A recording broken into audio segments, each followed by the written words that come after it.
I can't afford it. What's wrong? The rain hammered against the taxi window like accusations I couldn't answer. My hands trembled as I counted the cash again, wet bills sticking together, 340 euros.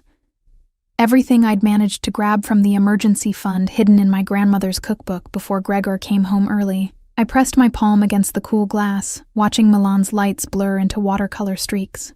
Behind me, somewhere in that sprawling cityscape, was the apartment I'd shared with him for 18 months, the place where his love had slowly curdled into obsession, where compliments became criticisms, where care became control. Signorina, the driver's voice pulled me back. We're here. The Hotel Artemisia rose before us like a fortress of glass and steel, its elegant facade illuminated by golden lights that seemed to promise sanctuary. Too expensive. Far too expensive for someone fleeing with a hastily packed bag and 300 euros. But that was precisely the point. Gregor would never think to look for me somewhere like this. I paid the driver with trembling fingers, overpaying in my haste to escape the exposed feeling of being visible on the street. The lobby embraced me with warmth, scented of leather and sandalwood, a stark contrast to the cold rain outside. My sneakers squeaked against marble floors that probably cost more than my entire wardrobe.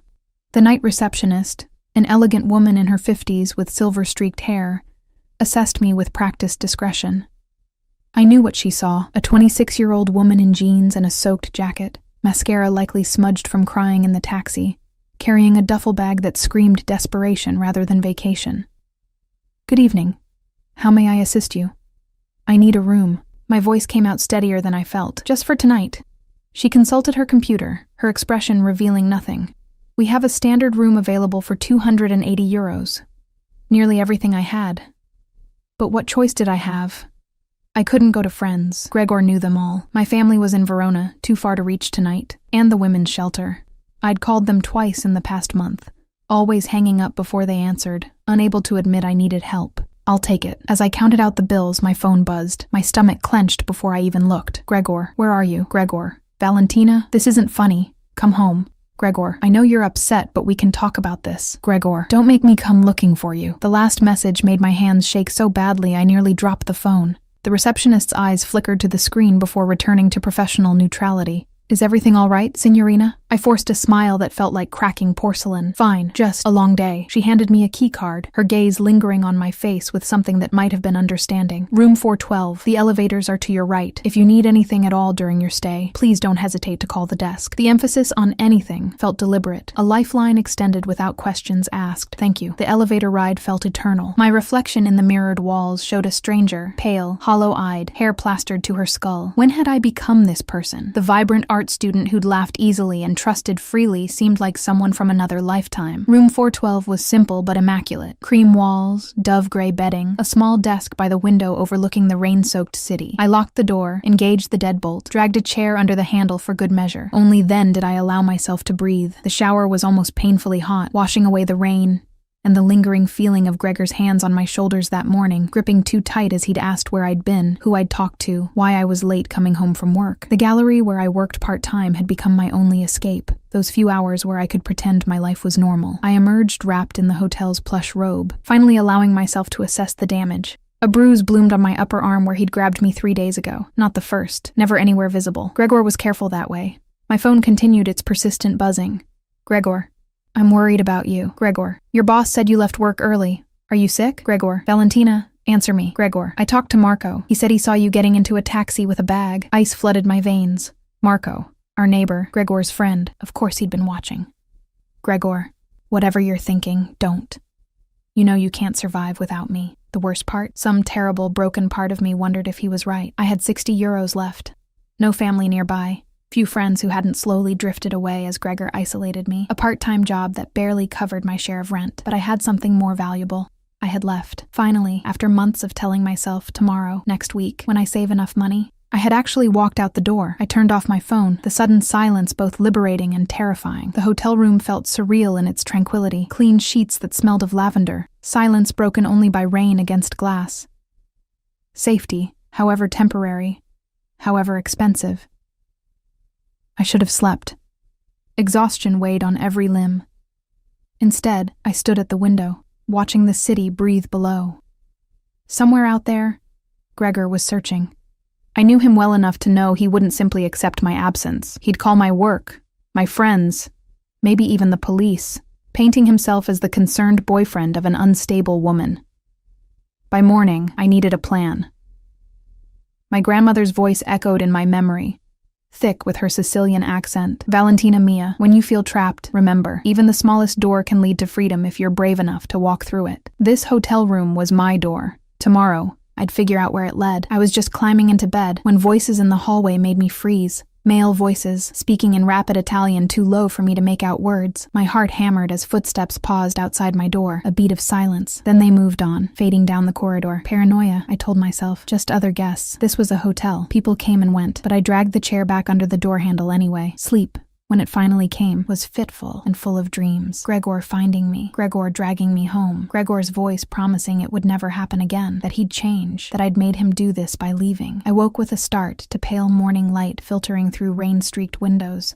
My phone, when I powered it on, showed 23 missed calls, 14 text messages, 3 voicemails I couldn't bring myself to listen to, and 1 message from an unknown number.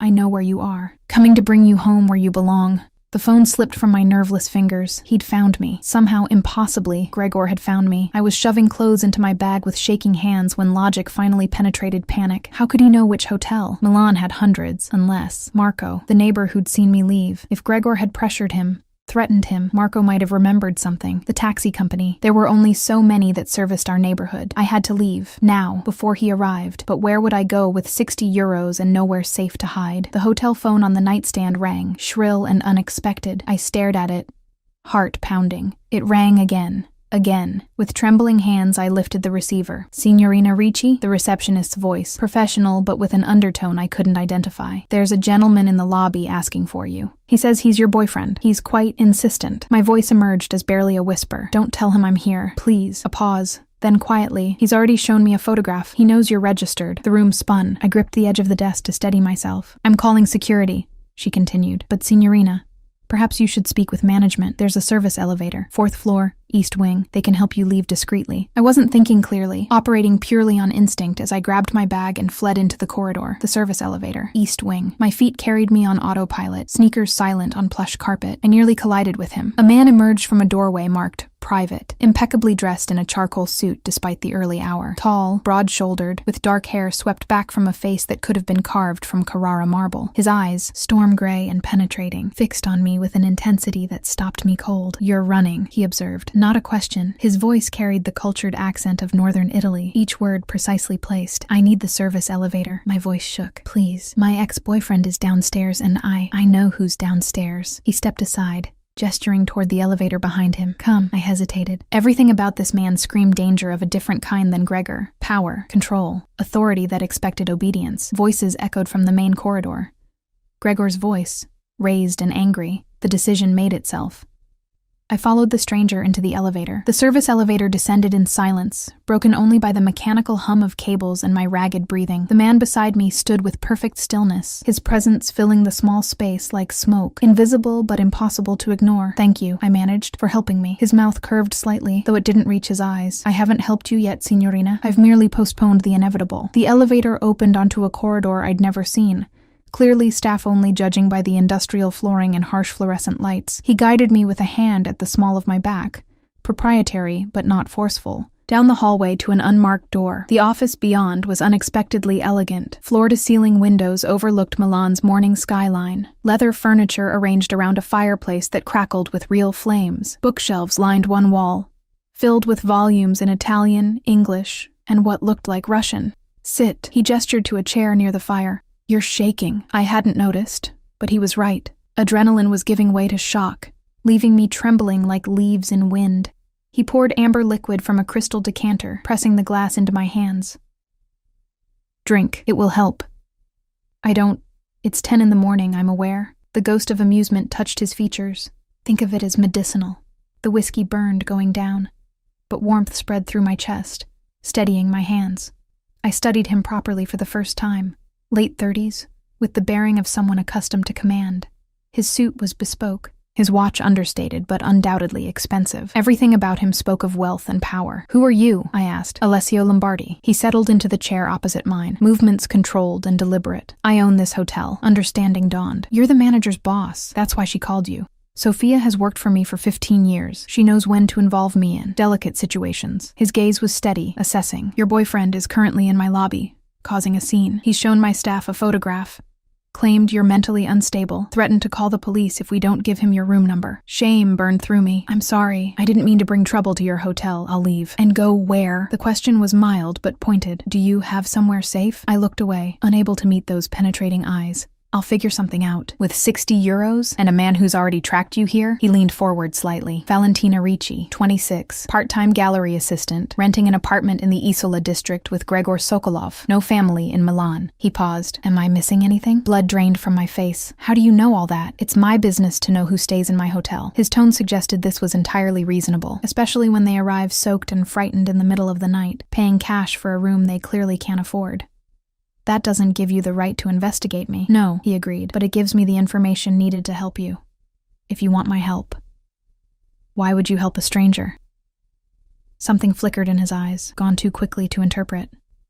Let's say I don't appreciate men who terrorize women. Bad for business, bad for karma. The irony of his phrasing made me laugh, a sharp, brittle sound. Karma, that's your concern. Among others.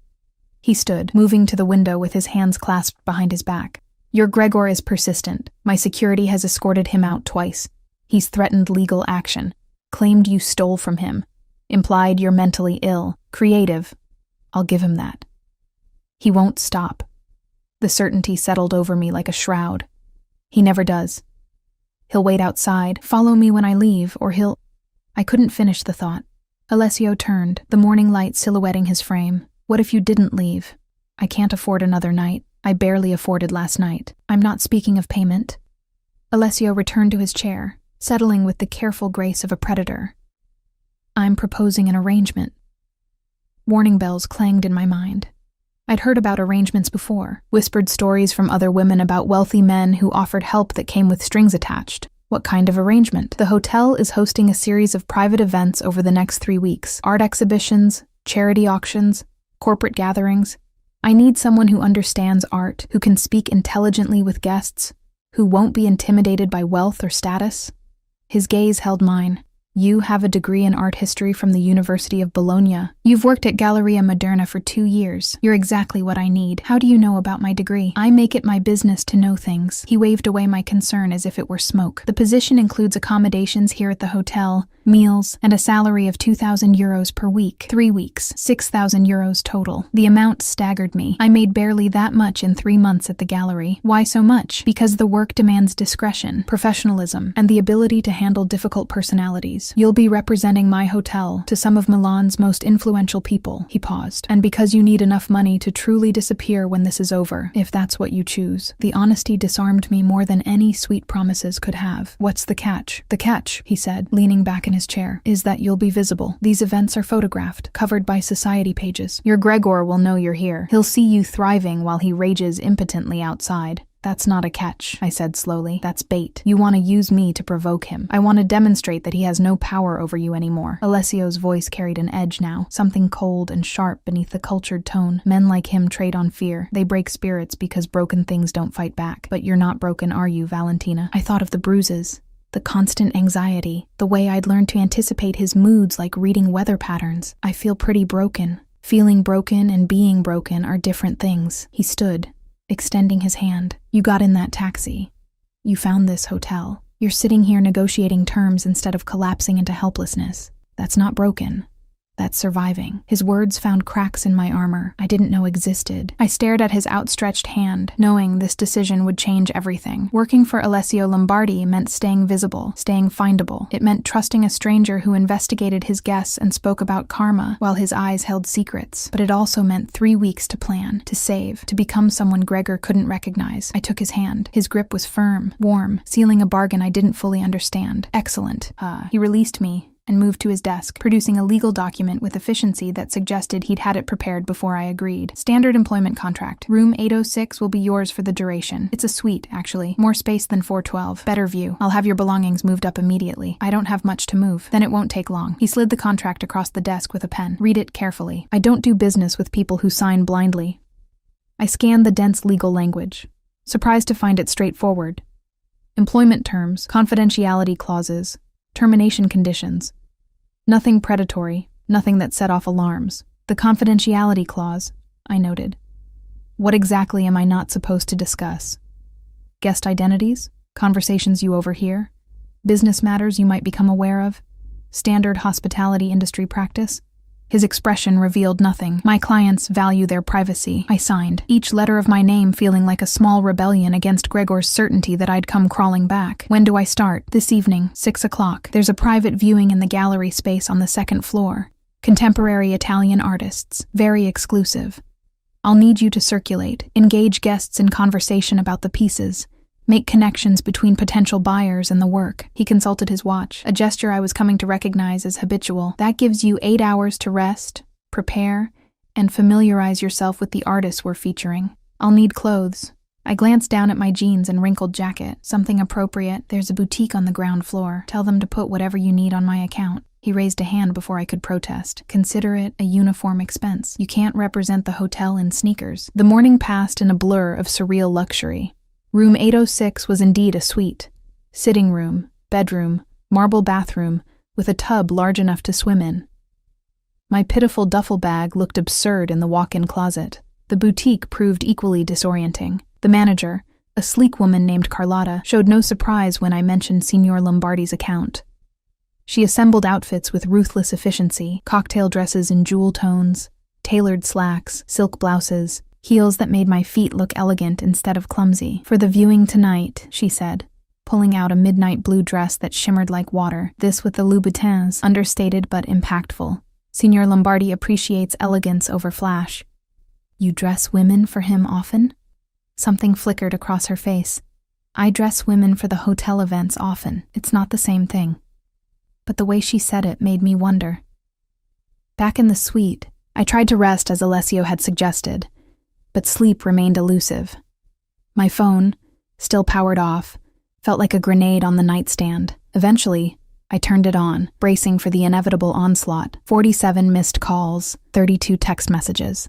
The voicemails I still couldn't bring myself to hear. Gregor, I know you're at the Artemisia. The desk won't tell me your room, but I'll wait. Gregor, you can't hide from me. Gregor, I talked to your boss. You're fired, by the way. She doesn't appreciate employees who abandon their shifts. That one made my stomach clench. The gallery had been my sanctuary, my escape, but I couldn't think about that now. Gregor.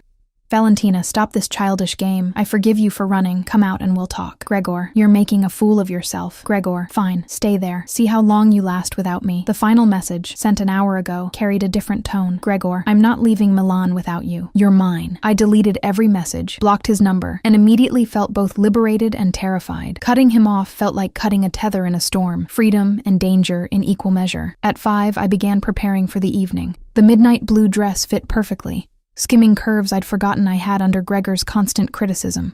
The heels added 3 inches, changing my posture, my confidence. Makeup carefully applied to hide the dark circles, the pallor, the fear. The woman in the mirror looked like someone I used to know, someone I might become again. A knock at the door made my pulse spike. Through the peephole, I saw a young man in hotel uniform. Signorina Ricci? Signor Lombardi sent me to escort you to the gallery. The gallery space on the second floor took my breath away. Soaring ceilings, perfect lighting, walls painted in warm neutrals that made the artwork sing. 20 pieces from 10 contemporary Italian artists, each more stunning than the last. I was absorbing a particularly striking abstract when Alessio appeared at my elbow. You look nervous. I haven't done this before. Not at this level. You worked at Galleria Moderna for 2 years. You've dealt with collectors. Middle-class collectors buying pieces for their living rooms. Not. I gestured vaguely at the gathering crowd visible through the glass doors. Whatever this is the same, just with more zeros. He handed me a glass of champagne I hadn't asked for. Breathe. You know art, they know money. Help them connect the two. What if they ask questions I can't answer? His smile was genuinely amused now. Then be honest. Say you're not sure, but you'll find out. Wealthy people respect authenticity more than they respect pretending expertise you don't have. The doors opened. Guests flowed in like a tide. Women in designer gowns, men in impeccable suits, the subtle scent of expensive perfume and older money. I recognized faces from magazines, from news programs. Milan's elite gathered in Alessio's hotel to sip champagne and consider art. Show time, Alessio murmured. Then louder, approaching a couple examining a sculpture near the entrance. Buonasera, welcome. May I introduce Valentina Ricci, our art specialist for the evening. The next 2 hours passed in a haze of conversations about technique, symbolism,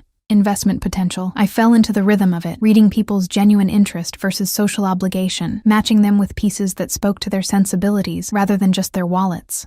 A silver-haired man in his 60s spent 20 minutes with me discussing a controversial mixed-media piece, ultimately deciding to purchase it not despite but because his wife would hate it. A young tech entrepreneur gravitated toward the abstracts, responding to their energy and chaos. An elderly woman with kind eyes wanted something that reminded her of her granddaughter. We found it in a delicate watercolor of olive groves. I was explaining the provenance of a bronze sculpture when I felt it, the prickling awareness of being watched.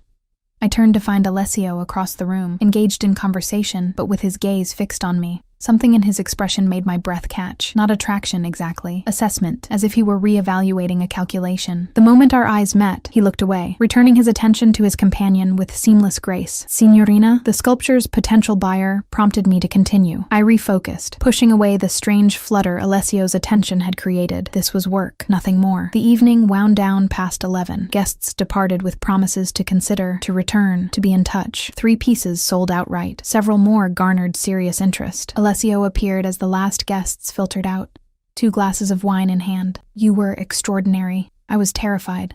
I know, that's what made it extraordinary. He handed me a glass, gesturing toward a leather sofa positioned to view the remaining artwork. Tell me honestly, did you enjoy it? I sank into the sofa, slipping off the Louboutins with relief. Yes. God help me. Yes. I'd forgotten how much I love talking about art with people who actually care. Gregor didn't appreciate your passion for it. The question should have felt intrusive. Instead, it felt like he was offering me space to speak a truth I'd been carrying alone. Gregor thought art history was a waste of time, a hobby, not a career. He wanted me to study something practical, something that would make money.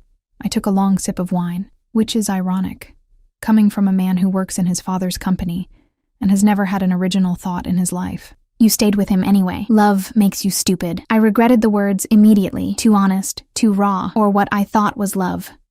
Alessio was quiet for a moment, swirling wine in his glass. Love doesn't make you stupid, Valentina. Fear does. And men like Gregor are very good at making women afraid. The understanding in his voice surprised me. You sound like you know something about it. I know something about control. His expression darkened. About men who use it to compensate for their own inadequacies. Before I could ask what he meant, he stood, offering his hand to help me up. It's late. You did excellent work tonight. Rest tomorrow. The next event is Saturday evening. His hand was warm, calloused in unexpected places for a man in expensive suits. I wondered briefly what put those calluses there before dismissing the thought. Alessio? I stopped him as he moved toward the door. Why are you really helping me? He turned back, and for just a moment, something vulnerable flickered across his features. Maybe I'm tired of watching powerful men destroy everything beautiful they touch. Maybe I want to see what happens when someone fights back. Then he was gone, leaving me alone with half-drunk wine and questions I wasn't sure I wanted answered. The next morning arrived with weak sunlight filtering through gauzy curtains. I woke disoriented, taking several seconds to remember where I was. Not Gregor's apartment, the hotel, my sanctuary, bought with 3 weeks of my life and sealed with Alessio Lombardi's enigmatic assistance. My phone, which I'd foolishly checked before bed, had accumulated 17 new messages from unknown numbers. Gregor, using different phones to circumvent the block. Each message a variation on the same theme. Concern bleeding into accusation, promises bleeding into threats. Unknown. Valentina, please. I'm worried about you. Just let me know you're safe. Unknown. Your mother called me. She's scared. How can you do this to her? Unknown. That hotel owner won't protect you forever. Unknown. I saw you last night. That blue dress. You looked beautiful. You always were beautiful when you listened to me. The last one made my skin crawl. He'd been here. Watching the gallery event through the windows, perhaps.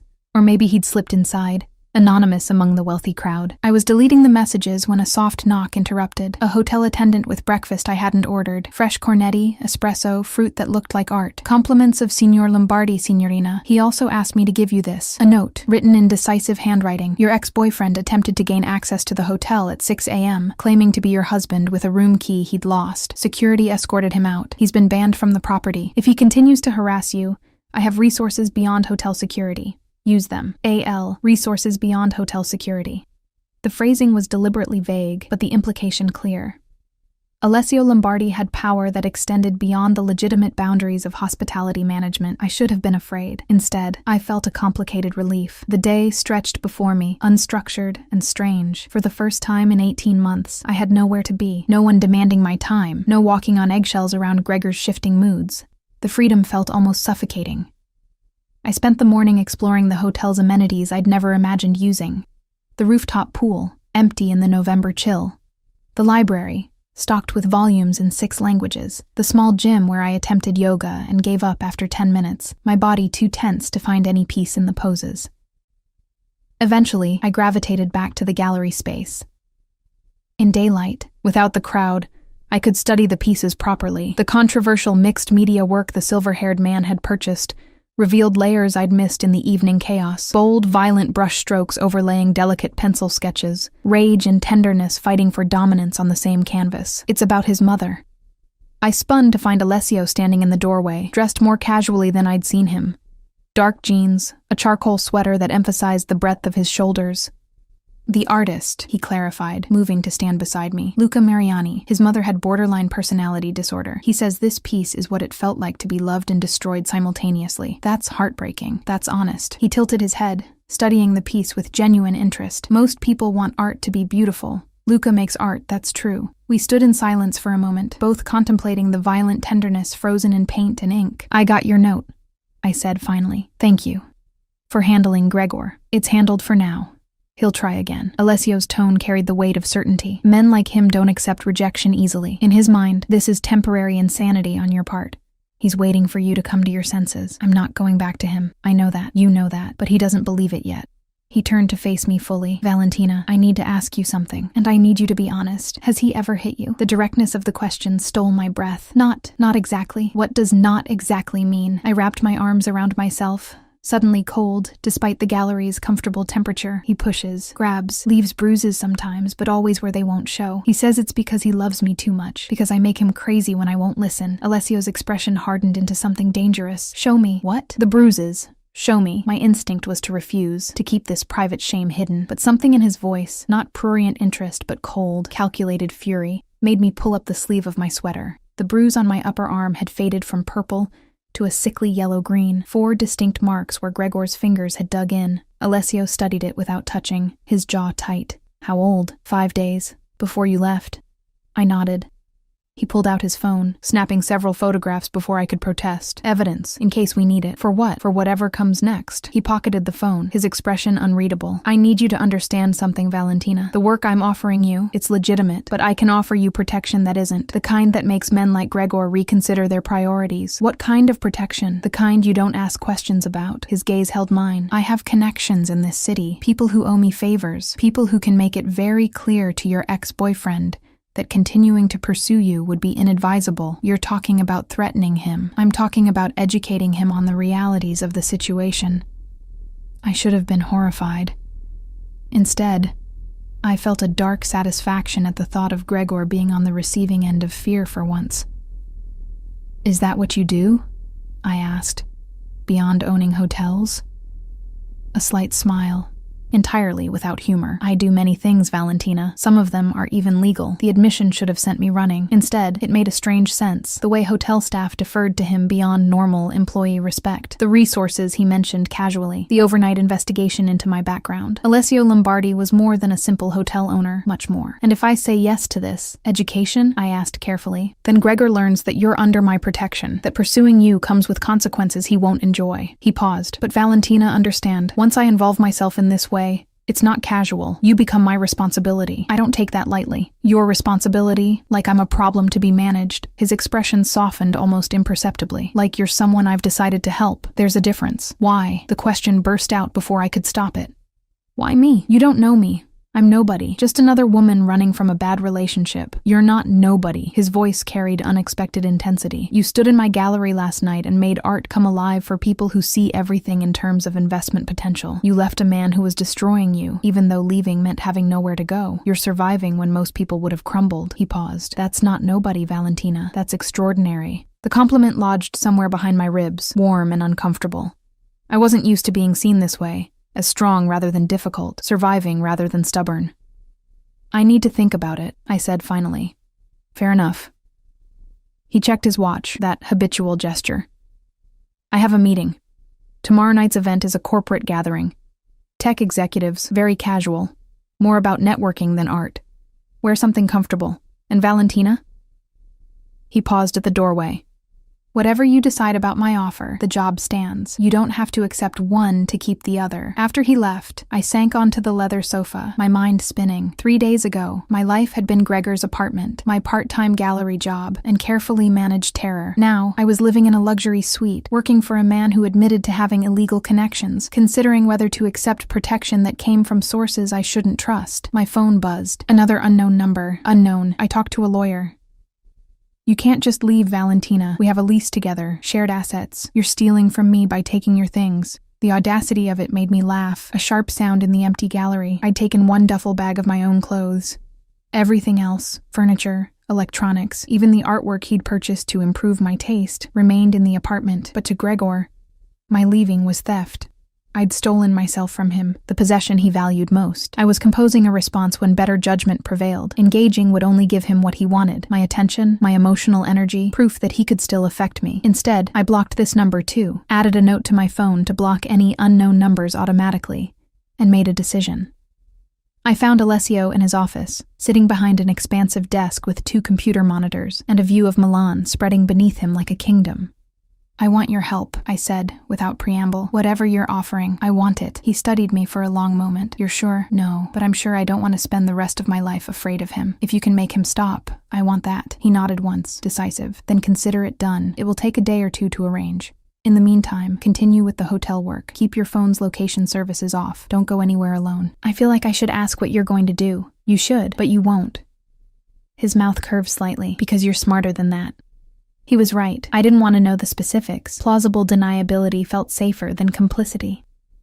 The corporate event tomorrow, he continued, shifting gears smoothly. 75 executives from a German tech firm. They're launching a product in the Italian market. Want to network with local business leaders. Your job is to facilitate conversation, make connections, ensure no one stands alone looking uncomfortable. I thought this was about art. It's about people, Valentina. The art was just the medium last night. Tomorrow, the medium is innovation and opportunity. You'll adapt. His confidence in me felt unearned, but strangely bolstering. What if I can't? Then you'll learn. That's what the 3 weeks are for. Learning what you're capable of when someone isn't constantly telling you you're inadequate.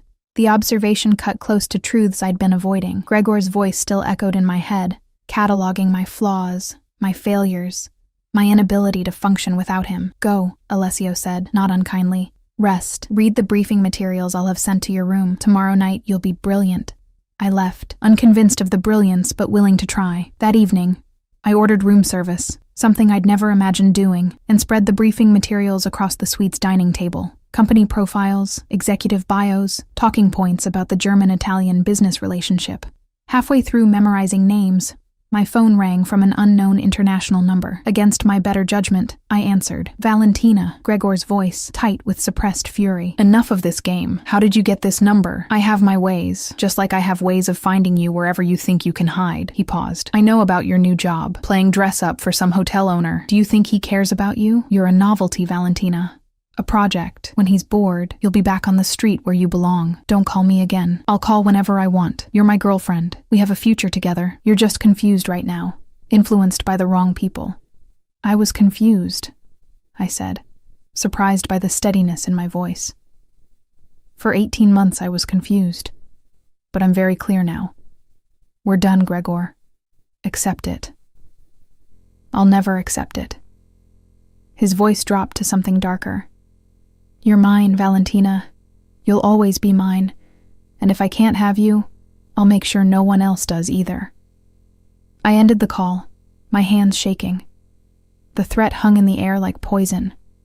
I should have called the police, should have filed a restraining order, should have done all the things rational people did when faced with credible threats. Instead, I called the only number I had memorized. Alessio answered on the first ring. What happened? How did you know something happened? You wouldn't call otherwise. A pause. Tell me. I relayed the conversation. Gregor's threat echoing in my memory. I'm coming up, Alessio said. Don't open the door for anyone else. He arrived within 5 minutes, which meant he'd been somewhere in the hotel. In his office, perhaps, or making his nightly rounds. He listened to the recording I'd had the presence of mind to make, his expression growing colder with each word. "Tomorrow becomes tonight," he said finally. "I'm making the call now." "What call?" "The one that ensures Gregor Sokolov learns the error of his ways." He moved toward the door, then paused. "Pack a bag. Not everything. Just what you'd need for a few days. There's a possibility he might try something desperate in the next 24 hours. I want you somewhere even more secure." "More secure than a hotel suite?" "Yes." He met my gaze. "My home. It's not an imposition. It's a precaution. And Valentina?" His voice softened slightly. "You did the right thing. Calling me. Don't doubt that." After he left, I sat in the elegant suite that had been my haven for 3 days, wondering how I'd arrived at this moment, running from one man's obsession into another man's protection. But Alessio's protection felt different. Dangerous, yes. Mysterious, absolutely. But there was a fundamental respect in how he treated me. Asking rather than demanding, offering rather than taking. I began to pack, choosing practical clothes, comfortable shoes. Through the window, Milan glittered with 1,000 lights, each one a life being lived in ways I couldn't imagine. Somewhere out there, Gregor was planning his next move, certain of his right to reclaim me, and somewhere closer, Alessio was making calls that would change the equation entirely. I was a pawn in a game I didn't fully understand, but for the first time in 18 months, I was a pawn choosing her own moves. That had to count for something. Alessio's home occupied the top 2 floors of a converted industrial building in Porta Romana, accessible only by a private elevator that required both a keycard and fingerprint scan. The security measures should have alarmed me. Instead, they felt comforting after Gregor's threat. "Welcome to my sanctuary," Alessio said as the elevator opened directly into his loft. The space took my breath away. Exposed brick walls, soaring ceilings with original steel beams, floor-to-ceiling windows overlooking Milan's skyline. But unlike the hotel's calculated elegance, this space felt lived in. Books stacked on every surface, a well-worn leather sofa facing a fireplace, art that was clearly chosen for love rather than investment. "You have a Mariani," I said, recognizing the artist's violent tenderness in a painting above the fireplace. "I have 3. Luca's a friend." Alessio set my bag down, moving through the space with familiar ease. "He painted that one after his mother died.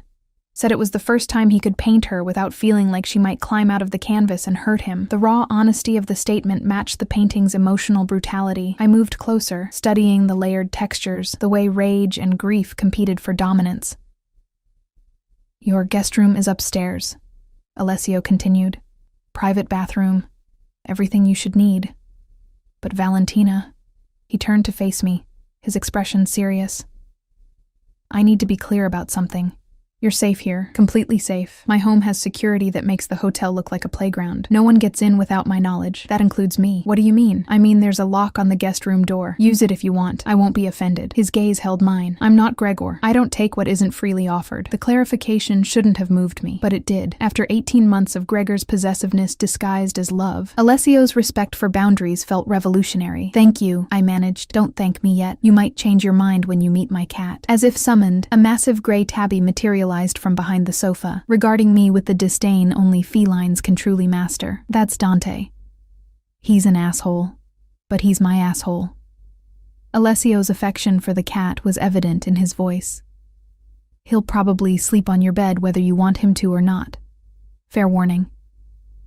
I laughed, the sound surprising me with its genuineness. "I like cats." "Good, because he already likes you, which is rare. Usually takes him weeks to tolerate new people." Dante patted over, rubbing against my ankles with a purr that sounded like a small engine. I bent to scratch behind his ears, earning an approving rumble. "Traitor," Alessio muttered at the cat, but his smile betrayed his pleasure. The moment felt surreal in its domesticity. Hours ago, Gregor had threatened me. Now I was scratching a cat's ears in a stranger's loft, feeling safer than I had in months. "I should show you the rest of the space before Dante decides you belong to him entirely." Alessio gestured toward the floating staircase that led to the upper level. The guest room was as thoughtfully designed as the rest of the loft, minimalist but comfortable, with its own sitting area and a bathroom that rivaled the hotel suites. A wall of bookshelves held an eclectic collection, philosophy next to pulp fiction, art theory beside science fiction. "I never know what I'll want to read," Alessio explained, catching my surprised examination. "So I just collect everything. There must be thousands of books here. 3,247 last count, though I've acquired a few dozen since then." He moved to the window, gazing out at the city. "Reading is escape, I suppose. A way to live lives that aren't complicated by my own choices." The admission felt unexpectedly personal. I joined him at the window, watching Milan pulse with evening life far below. "Can I ask you something?" I said quietly. You can ask. I may not answer. The hotel. Is that your only business? He was silent for a long moment. When he spoke, his voice carried careful precision. I own several properties throughout Milan. Hotels, restaurants, a few nightclubs. All legitimate, all profitable. But I also facilitate certain transactions. Connections between people who need things and people who can provide them. Legal things? Sometimes. He turned to face me. I exist in gray areas, Valentina. I'm not a saint, but I'm not a monster either. The help I'm offering Gregor, it's not about violence. It's about making him understand that the cost of pursuing you exceeds any possible benefit. How? Through information. His smile was cold. Gregor works for his father's import business, yes? There are aspects of that business that wouldn't survive close scrutiny. Tax irregularities, customs violations, nothing catastrophic but enough to be inconvenient. He'll receive evidence that continuing to harass you means that evidence reaches the appropriate authorities. You're blackmailing him. I'm educating him on consequences. Alessio's expression hardened. He threatened to ensure no one else could have you if he couldn't. That's not love, Valentina. That's ownership. And I don't tolerate men who think they own women. The conviction in his voice made me study him more carefully. This is personal for you, not just me. The principal. Something shifted behind his eyes. My mother spent 20 years with a man who thought he owned her. My father. He was traditional in his views. Women belonged in certain places, behaved certain ways. My mother tried to leave him 3 times. Each time, he convinced her she couldn't survive without him. What happened? She died when I was 17. Heart attack, officially. But I think she died from carrying fear in her chest for 2 decades. His voice remained even, but pain threaded through it. I swore I'd never be like him, and I'd never let men like him win. Understanding dawned, painful and complete. That's why you help. Why you notice when women arrive frightened at your hotel. I notice because I failed to notice soon enough with my mother. He moved away from the window, his posture defensive despite his casual stance. I can't save everyone, but I can save the ones who cross my path. I'm not asking to be saved. I know, that's why I'm helping you. His gaze met mine. You're saving yourself. I'm just providing resources. The distinction mattered more than I could articulate. I wasn't a damsel requiring rescue. I was a woman who'd made the hardest choice and needed support to see it through. So what happens now? I asked. Now you stay here where you're safe. The corporate event tomorrow proceeds as planned. You'll return to the hotel for it, with security present. Gregor receives his education tomorrow afternoon. By tomorrow night, he'll understand that continuing this pursuit is career suicide, and if he doesn't care about his career, then we move to more persuasive measures. Alessio's voice carried an edge that reminded me exactly who I was dealing with. But he will care, Valentina. Men like Gregor are fundamentally selfish. When the cost becomes personal, they fold. I wanted to believe him, but I'd underestimated Gregor's obsession before. Try to rest, Alessio said, moving toward the door. I have some calls to make. Help yourself to anything in the kitchen. Dante will probably join you shortly. He's a shameless beggar. After he left, I explored the room more thoroughly, finding small touches that revealed more about Alessio than any conversation could. Books annotated in the margins with thoughts and questions. A framed photograph of a woman who had to be his mother, her smile warm, but her eyes holding shadows. A collection of international currency, suggesting travels to places I'd only dreamed of visiting. True to Alessio's warning, Dante appeared within minutes, launching himself onto the bed with the presumption of ownership. I lay beside him, scratching his chin while he purred, the normalcy of the moment a balm against the day's chaos. My phone remained mercifully silent, all unknown numbers blocked. But I knew Gregor wouldn't simply disappear. He'd find other ways to reach me, other pressures to apply. I must have dozed, because I woke to the scent of food and Alessio's voice calling from downstairs. Valentina, are you hungry? I descended the floating staircase to find him in the open kitchen, stirring something that smelled like heaven. He'd changed into jeans and a simple black t-shirt, looking younger and more approachable than in his usual suits. I don't cook often, he admitted, but I make an excellent aglio e olio, comfort food. We ate at his massive dining table, Dante supervising from a nearby chair. Conversation flowed easier than I expected. Art, books, the ridiculous politics of Milan's social scene. Alessio was cultured without being pretentious, well-read without being condescending. You're not what I expected, I said finally. What did you expect? I don't know. Someone more intimidating, I suppose. You own hotels, have mysterious connections, make problems disappear. I can be intimidating when necessary. His smile was wry, but I find it exhausting. Being myself is easier. Who is yourself? He considered this, swirling wine in his glass. Someone who's made peace with being complicated. I do things I'm not proud of, but I sleep well because I draw lines I won't cross. Hurting innocent people is one of those lines. And Gregor? Blackmailing him doesn't count as hurting someone? Gregor is far from innocent. Alessio's voice hardened. He put his hands on you, Valentina. He threatened you. He's trying to hunt you down like your property he owns. Whatever happens to him, he's earned.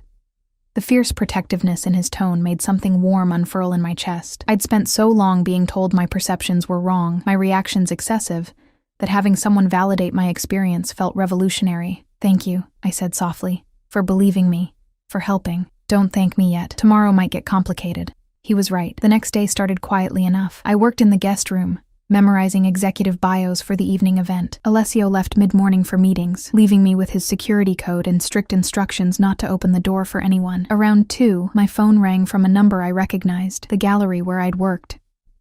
Valentina, Maria, my former boss, sounded uncomfortable. I need to talk to you about something. If this is about Gregor saying I quit, it's about Gregor, yes. He came here this morning, insisted on waiting for you despite me explaining you no longer worked here.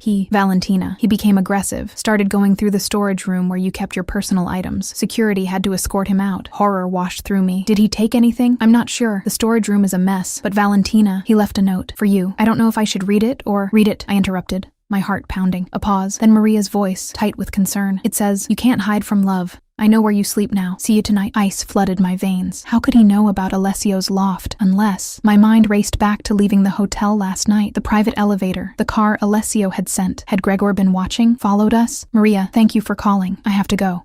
I ended the call and immediately dialed Alessio. Valentina, what's wrong? Gregor knows where I am. He left a note saying he knows where I sleep, that he'll see me tonight. Silence on the other end. Then, quietly. Stay exactly where you are. Lock yourself in the guest room. I'm sending someone I trust to stay with you until I can get there. His name is Marco. Tall, bald, scar above his left eye. Don't open the door for anyone else. Alessio. I'm handling it, Valentina. Trust me. He ended the call, leaving me alone with Fear and Dante, who seemed to sense my distress, and pressed against my leg with unusual gentleness. I locked myself in the guest room as instructed, pushing a heavy chair under the door handle for good measure. Through the window, I could see the street below, watching for any sign of Gregor. 20 minutes later, the elevator chimed. I pressed myself against the wall, heart hammering, until I heard Alessio's voice. Valentina, it's me. Marco is with me. You're safe. I removed the chair and opened the door to find Alessio looking grimmer than I'd ever seen him, accompanied by a man matching Marco's description. Imposing, professional, armed. Marco will stay here until this is resolved, Alessio said. You're not going to tonight's event. You're staying here where you're secure.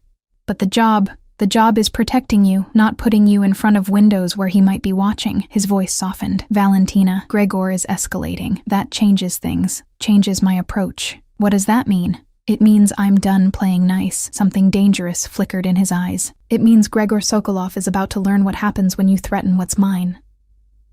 The possessiveness in his phrasing should have alarmed me. Instead, it felt like armor against the world. What are you going to do? Whatever's necessary. He cupped my face gently, his thumb brushing my cheekbone. Trust me? I searched his eyes, finding determination in something else. Genuine concern that had nothing to do with duty or debt. Yes, I whispered. I trust you. His smile was brief but real. Good. Stay with Marco. I'll be back before morning. Then he was gone, and I was left with a silent bodyguard and a cat, waiting for whatever storm Alessio was about to unleash on my behalf. Marco proved to be unexpectedly good company for a man whose job involved the implied threat of violence. He stationed himself in the main living area, alternating between monitoring security feeds on his tablet and reading a battered paperback mystery. You like Camilleri? I asked, recognizing the Italian crime author's work. He looked up, surprised. You know his work? I grew up in Verona. My grandmother loved the Inspector Montalbano series. I settled onto the sofa, Dante immediately claiming my lap. She said Camilleri understood that solving mysteries was really about understanding people. Your grandmother was wise. Marco's expression softened slightly. Mine said something similar, that the world makes sense if you pay attention to why people do things, not just what they do. We fell into comfortable conversation, carefully avoiding the topic of Gregor or why exactly I needed protection. Marco had worked for Alessio for 8 years. He told me, ever since Alessio had helped with a family situation. What kind of situation? The kind where my sister's husband thought his fists solved arguments. Marco's voice remained level, but steel underlay it. Signor Lombardi ensured he understood the error of his ways. My sister and her children are safe now. That kind of debt, you don't repay it, you pay it forward. Another piece of the Alessio puzzle clicked into place. He didn't just help women fleeing abuse. He built a network of people loyal because he'd intervened when others looked away. Is that what this is? I asked. Paying it forward? Maybe. Or maybe the boss sees something in you worth protecting beyond obligation. Marco's knowing look made me flush. He doesn't usually bring people to his home. This loft is sacred space. The fact that you're here says everything. Says what? That you matter to him, more than he's probably admitted to himself yet. Before I could process that observation, Marco's tablet chimed. He studied it, his expression darkening. What is it? Motion sensors on the ground floor. Someone's attempting to access the building. He stood, hand moving to the weapon holstered at his side. Stay here. Lock the guest room door. Don't come out until I tell you. I retreated upstairs as instructed, my heart pounding. Through the guest room window, I had a partial view of the street below. A familiar figure paced near the building's entrance, occasionally looking up at the windows. Gregor, he'd actually come here, had somehow found Alessio's address and was attempting to gain access. My phone rang. Alessio's number. He's here, I said without preamble. Gregor's outside. I know. Marco alerted me. I'm 5 minutes away. His voice carried cold fury. Valentina, listen carefully. He can't get inside. The building's security is military grade, but if he sees you in the window, he'll know he's in the right place. Stay away from the glass. I stepped back into shadow, still watching Gregor's agitated movements below. What are you going to do when you get here? Have a conversation he won't forget. Alessio paused. I need to ask you something. When you left him, did you take any documents? Papers with your name, his name, anything connecting you officially? Just my passport and birth certificate. Why? Because Gregor has been telling people you're engaged, that you have joint accounts, shared property, creating a paper trail that suggests you can't simply leave. His voice tightened. He's building a case for why he has rights to you. The manipulation was so characteristic of Gregor that I almost laughed. We never had joint accounts, never shared property beyond the lease on the apartment. Good. That makes this easier. The evidence I was going to use against him. I'm accelerating the timeline. Tonight, he receives everything. Tax evasion documentation, customs violations, proof that his father's company is built on fraud, along with a very clear message. Leave you alone, or it all goes to the authorities. And if he doesn't believe you'll actually do it, then I'll do it and explain that was his warning. No hesitation, no doubt. I don't bluff, Valentina. Neither does he, apparently. So we're about to discover who wants this more, his obsession with possessing you, or his freedom. Through the window, I watched a sleek black car pull up to the curb. Alessio emerged, followed by 2 men I didn't recognize. They moved with the same efficient purpose as Marco, trained, prepared, dangerous when necessary. I'm here, Alessio said unnecessarily. Stay on the phone. I want you to hear this. I watched Gregor turn as Alessio approached, watched his body language shift from agitated to defensive. Even from this distance, I could see his surprise at being confronted. Gregor Sokolov. Alessio's voice came through the phone, calm and controlled. We need to talk. Who the hell are you? Gregor's voice, accented and aggressive. This is private property. My property, actually. This building and 4 others on this block. Alessio moved closer, his companions flanking him. You've been harassing Valentina Ricci, making threats, stalking her to multiple locations. That ends tonight. Valentina is my girlfriend. I have every right. You have no rights where she's concerned. The temperature in Alessio's voice dropped several degrees. She left you. She's made clear she wants no contact with you. You've chosen to ignore that, chosen to escalate from harassment to threats. That was a mistake. You don't know what you're talking about. Valentina is confused, influenced by the wrong people. She needs help. She needs you to leave her alone. Alessio's patience seemed to thin. I'm offering you one opportunity to walk away. Stop contacting her. Stop looking for her. Move on with your life. Do that, and the information I have about your family's business practices stays private. Even from my elevated position, I could see Gregor stiffen. What information? Tax fraud, customs evasion, money laundering, enough to interest multiple government agencies, enough to destroy your father's company and send both of you to prison. Alessio's voice remained conversational, making the threat all the more chilling. I'm a businessman, Gregor. I understand cost-benefit analysis. Is your obsession with a woman who doesn't want you worth losing everything else? You're bluffing. You don't have anything. One of Alessio's companions stepped forward, handing Gregor a tablet. Even from my distance, I could see Gregor's face pale as he scrolled through whatever was displayed. That's a small sample, Alessio continued. The full dossier is considerably more damning. It goes to the authorities tomorrow morning unless you convince me otherwise. This is blackmail. This is education. Alessio cut him off. You've built your life on your father's money and connections. Valentina built hers on survival and strength. She doesn't need you. She never did. Accept that truth, walk away, and your life continues. Keep pursuing her, and everything you've taken for granted disappears. Gregor's hands shook as he shoved the tablet back. She's mine. She's her own. For the first time, real anger broke through Alessio's control. That's what you've never understood. People aren't possessions. Women aren't property. Valentina isn't yours, wasn't yours, will never be yours. She's a human being who made a choice to leave you. Accept it. You don't understand. Gregor's voice cracked. I love her. Everything I did because I love her. What you feel isn't love. Alessio's voice gentled slightly, not with sympathy, but with something like pity. Love doesn't require bruises. Love doesn't need threats. What you feel is obsession. Control.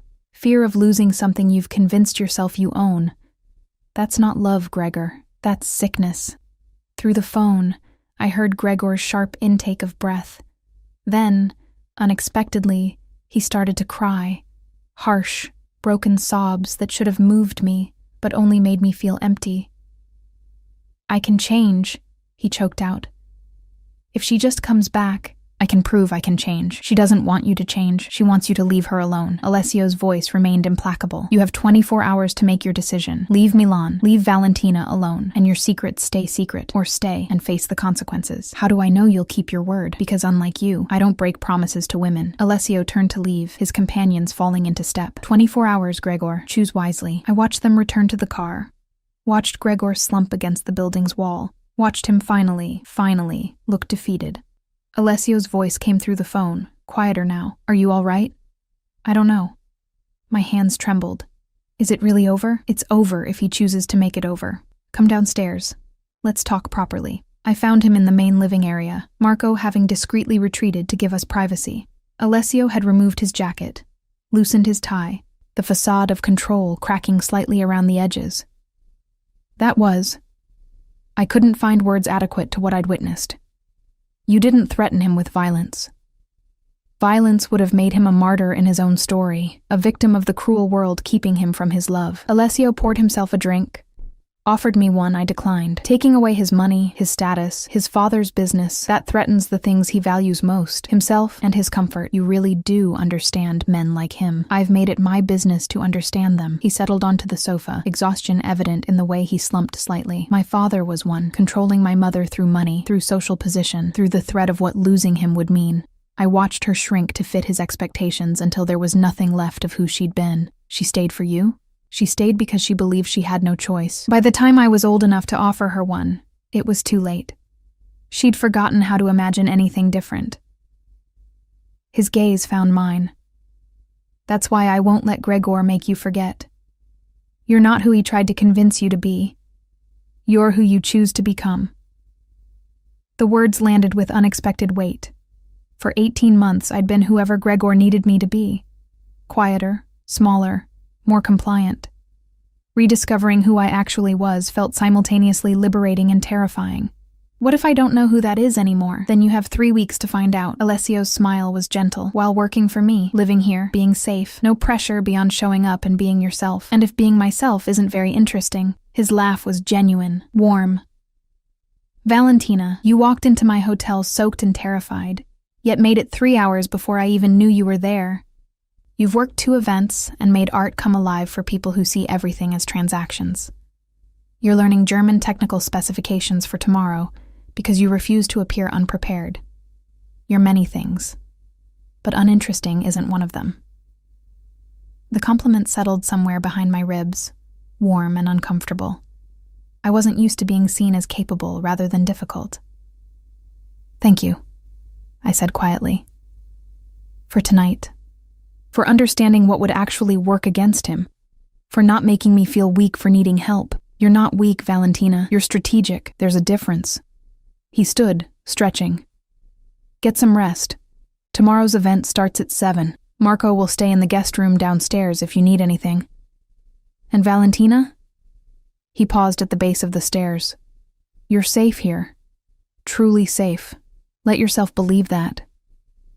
After he left, I remained on the sofa, Dante purring in my lap, Milan glittering beyond the windows. For the first time in months, the fear that had lived in my chest eased slightly. Gregor had looked defeated, broken even. I waited to feel guilty about that, waited for some vestige of the love I'd once felt for him to stir into regret. But all I felt was relief. And maybe, just maybe, the first fragile shoots of hope that life could be different than what I'd resigned myself to accepting. 3 weeks passed in a blur of hotel events, late-night conversations in Alessio's loft, and mornings where I woke without dread for the first time in years. Gregor had left Milan the day after Alessio's ultimatum, according to Marco's discreet surveillance. No final message, no grand gesture, just absence where obsession had been. The relief should have felt complete. Instead, I found myself waiting for the other shoe to drop. "You're doing it again," Alessio observed during breakfast on what would be my final day, expecting disaster. Can you blame me? I pushed eggs around my plate, appetite absent. 3 weeks ago, I was running from a man who threatened to destroy me. Now I have 6,000 euros saved and he's just gone? It feels too easy. Nothing about this was easy, Valentina. His voice carried gentle reproach. You chose to leave when leaving was terrifying. You trusted a stranger to help you. You rebuilt yourself piece by piece while working events that terrified you. That's not easy. That's extraordinary. You keep using that word. I met his gaze across the table. Extraordinary. I'm not. I'm just surviving. Surviving is extraordinary when the alternative is easier. He set down his coffee, giving me his full attention. Do you know what I see when I look at you? Someone who refused to disappear, even when a man tried very hard to make her. That's power, Valentina. Real power. The conviction in his voice made something crack open in my chest. Over 3 weeks, Alessio had become not a friend exactly, but something more complicated. My employer, my protector, and increasingly, someone whose opinion mattered more than was wise. What happens now? I asked. Today is my last day. The last event is tonight. Tomorrow I trailed off, realizing I had no plan beyond leaving the safety Alessio had constructed around me. Tomorrow you make choices, he said simply. That's what freedom means. The ability to choose for yourself. And if I don't know what to choose, then you take time to figure it out. The hotel job is over, but... He hesitated, unusual for him. I have a proposition, an actual business one, before you assume otherwise. I'm listening. The events over the past 3 weeks have been more successful than any I've hosted previously. The feedback specifically mentions you. Your knowledge, your ability to make people comfortable, your genuine passion for art and culture. He leaned back, watching my reaction. I want to hire you permanently as my cultural liaison, organizing and hosting events, curating art for my properties, representing my hotels to Milan's cultural elite. The offer stunned me. That's a real job, a career, with a real salary, 3,000 euros monthly, plus bonuses based on event success, full benefits, allowances for professional development. He paused. And housing, if you want it. There's a studio apartment in one of my buildings, smaller than here, but yours. No obligation to accept, no strings attached to the job if you decline. My mind reeled. Financial stability, meaningful work, independence. Why? The question emerged smaller than intended. Why invest in me like this? Because you're good at it. Because Milan needs more people who care about art beyond investment potential. Because, he stopped, something vulnerable flashing across his features. Because I've enjoyed having you around, and I'm selfishly hoping you'll stay. The admission hung between us, weighted with implications neither of us seemed ready to examine. Can I think about it? Take all the time you need. The offer stands regardless. He checked his watch. That habitual gesture. I have meetings until 5. Tonight's event is at 8. The charity auction, our finale. Wear something that makes you feel powerful.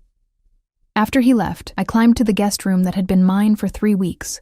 My belongings, meager when I'd arrived, now included a wardrobe of elegant clothes, books Alessio had recommended, small luxuries I'd purchased with my earnings. Evidence of a life beginning to take shape. I pulled out the midnight blue dress from my first event, the one I'd worn when Gregor had watched from outside. Wearing it tonight felt symbolic somehow, proof that he no longer had the power to make me afraid of being seen. My phone, which had been blissfully quiet since Gregor's departure, vibrated with a message from an unknown number. My stomach clenched before I even looked. Unknown. 3 weeks is a long time to think about mistakes. I've had time to think about mine too. Can we talk? Just once. To end things properly. My hands trembled. Even with a single initial I knew. Gregor. Using yet another number to circumvent my blocks. I should have deleted it immediately. Should have told Alessio, let Marco handle it. Instead, I found myself typing a response. Me. How did you get this number? Unknown. Does it matter? I'm not trying to scare you, Val. I just want closure. 10 minutes. The cafe where we had our first date. Tomorrow, 2 p.m. I promise I'll leave you alone after. The nickname. Val, something he'd called me when things were good, sent an unwelcome pang through me, not of longing, but of mourning for the woman who'd believed in what we had. Me. Why should I trust you? Unknown. Because I'm not the monster you've made me into. I was hurt, angry. I said things I didn't mean. But Valentina, I'm getting help. Real help. A therapist. I'm working on the anger issues. I want you to see that I'm trying to change. The message sounded reasonable, mature even. Everything Gregor's previous communications had lacked, which made it more dangerous, not less. I showed the exchange to Marco when he arrived for evening duty. It's a trap, he said without hesitation. Men like him don't change in 3 weeks. They just get better at manipulation. But what if he's serious? What if I refuse this one conversation and he escalates again? Then we handle it. But Valentina, Marco's expression was grave. The moment you respond, the moment you agree to see him, you're telling him the boundary is negotiable, that if he persists long enough, you'll give in. Is that the message you want to send? He was right. I knew he was right. But some wounded part of me wanted to believe Gregor could change, because if he couldn't, what did that say about the 18 months I'd spent with him? About my judgment? About my worth? I need to tell Alessio, I said finally. I already did. He's on his way back. Alessio arrived within 20 minutes, his expression thunderous as he read the messages. You're not going, he said flatly. This is textbook abuser behavior. Apologize. Promise change, create situation where he controls the encounter. It's a trap, Valentina. I know that intellectually, but emotionally, I struggled to articulate the tangle of feelings. I need to know I'm making the right choice, that I'm not running from someone who could actually change. People can change, Alessio said, his voice softening slightly, but not in 3 weeks, not without real consequences forcing them to confront themselves. Gregor faced consequences. Losing you, losing his comfortable life in Milan. But he hasn't faced himself. This isn't change, it's strategy. Then let me call his bluff. I'll meet him in a public place with security nearby. 10 minutes, like he asked. If he's really changed, he'll accept my boundaries. If not, I met Alessio's gaze. Then I'll know for certain. No more doubts. Alessio's jaw tightened. For a long moment, he said nothing, clearly warring with the desire to protect me and the recognition that this was my choice to make. I don't like it, he said finally, but I understand it. So here's how this works. You meet him in the hotel cafe, not some random location. Marco and 2 others are at nearby tables. I'm watching from security cameras. At the first sign of aggression, the first raised voice, we intervene, and Valentina, his gaze held mine with intensity that stole my breath. 10 minutes, not a second more. You don't owe him more than that. I nodded, already second-guessing my decision but needing this closure. The charity auction that night was our most successful event yet. I moved through the crowd in my midnight blue dress, facilitating bidding wars, connecting donors with causes, feeling powerful in the way Alessio had suggested. The woman Gregor had diminished felt impossibly distant. Alessio found me near the end of the evening, as the final items sold and champagne flowed freely. You were magnificent tonight, he said, offering me a glass. 3 major donors have asked specifically about working with you on future events. Good practice for the real job. I accepted the champagne, my decision about his offer crystallizing. Yes, by the way, to everything. The job, the apartment. I want to stay. His smile transformed his face. You're sure? Terrified, but sure. The city destroyed me once. I want to see if I can rebuild myself here. You already have. He clinked his glass against mine.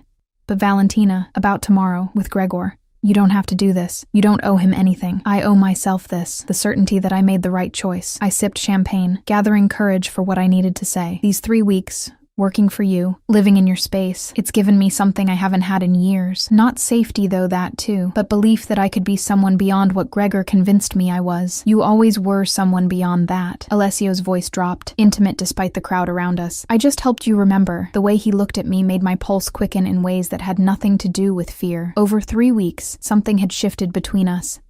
Employer and employee, protector and protected, but also something more complex. Something neither of us had named. Tomorrow, I said, needing to vocalize the plan to make it real. After I meet Gregor and end this properly, maybe we could. Talk about things that aren't work or safety or practical arrangements. Understanding flickered in his eyes. I'd like that. The next afternoon found me in the hotel cafe, hands wrapped around a cooling latte, watching the entrance for Gregor's arrival. Marco sat 3 tables away, absorbed in his phone but hyper-alert. 2 other security personnel positioned strategically throughout the space. Gregor entered at precisely 2 looking thinner than I remembered, older. He spotted me immediately and approached with careful steps, as if I might bolt. Valentina. My name in his mouth no longer carried power. Thank you for coming. 10 minutes, I said without preamble. You said you wanted closure, so talk. He sat across from me, his hands fidgeting with a sugar packet. I've been thinking a lot about us, about what went wrong. What went wrong is that you thought love meant ownership, that you put your hands on me when you got angry, that you couldn't accept no as an answer. I know, his voice cracked. I know I hurt you. The therapy has helped me see how toxic my behavior was, how I let jealousy and insecurity turn me into someone I hate. 3 weeks of therapy doesn't undo 18 months of abuse. Gregor, I know that too. I'm not asking you to come back. I'm asking you to see that I'm trying, that I'm not the monster you think I am. You're not a monster, I agreed, but you're not safe either, and I deserve safety more than you deserve redemption. His eyes widened, as if he'd never considered my safety as separate from his narrative of heartbreak. So that's it? 3 years together and you just walk away? 18 months, I corrected. And yes, that's it.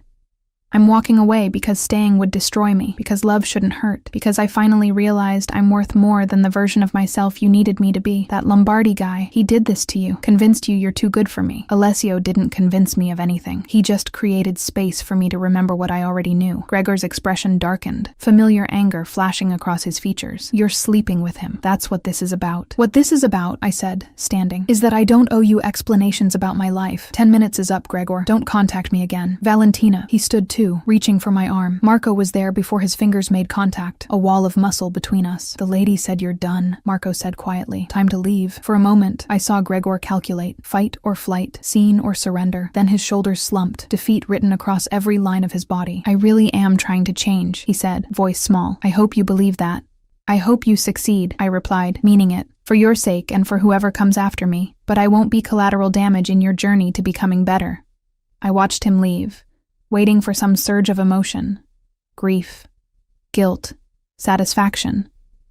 Instead, I felt only quiet certainty that I'd made the right choice. Alessio appeared at my elbow, having materialized from wherever he'd been monitoring. How do you feel? Free, I said, surprising myself with the truth of it. I needed to see him one more time to know for certain. Now I know. Whatever we had, whatever I thought we had, it's over. Good. He offered his arm. Come on, I have something to show you. He led me to the hotel's rooftop garden, currently empty in the November chill. Milan spread beneath us, a tapestry of ancient and modern, beauty and chaos. I come here when I need perspective, Alessio said. When the weight of everything I've built feels too heavy. The city reminds me there are things bigger than my problems. It's beautiful, I breathed. It is. But he was looking at me, not the view. Valentina, I need to say something, and I need you to know there's no pressure behind it. Your job is yours regardless. Your apartment is yours regardless. But these 3 weeks, having you in my space, in my life, it's reminded me what I've been missing. Not just companionship, but partnership. Someone who challenges me, who isn't intimidated by the complicated parts of who I am. He turned to face me fully. I'm not Gregor. I won't cage you or diminish you, but I would very much like the chance to know you beyond employer and employee, if that's something you might want too. My heart hammered against my ribs. I don't know if I'm ready for another relationship. I'm barely finding myself again. Then we take time. We build friendship first. We let whatever this is develop naturally instead of forcing it. His smile was gentle. I'm a patient man, Valentina, and you're worth waiting for. The honesty of it, the lack of pressure or expectation, made my eyes sting with unexpected tears. I'd like that, I whispered. Time, friendship, see where it goes. Then we have a deal. He extended his hand in an echo of our first agreement 3 weeks ago. I took it, this time knowing exactly what I was choosing. Not safety at any cost, not protection that came with strings, but partnership with someone who saw my worth and wanted to help me see it too. 3 weeks ago, I'd fled to a hotel to hide from a man who claimed to love me. Tonight I stood on a rooftop with a man who'd helped me remember how to love myself. The difference was everything. Did you like the story? Then hit that like button now. Comment below what you thought. I read them all, and share it with that friend who loves a good story. Here at Emma Romance Library, there's a new story every day. Don't miss it. See you soon.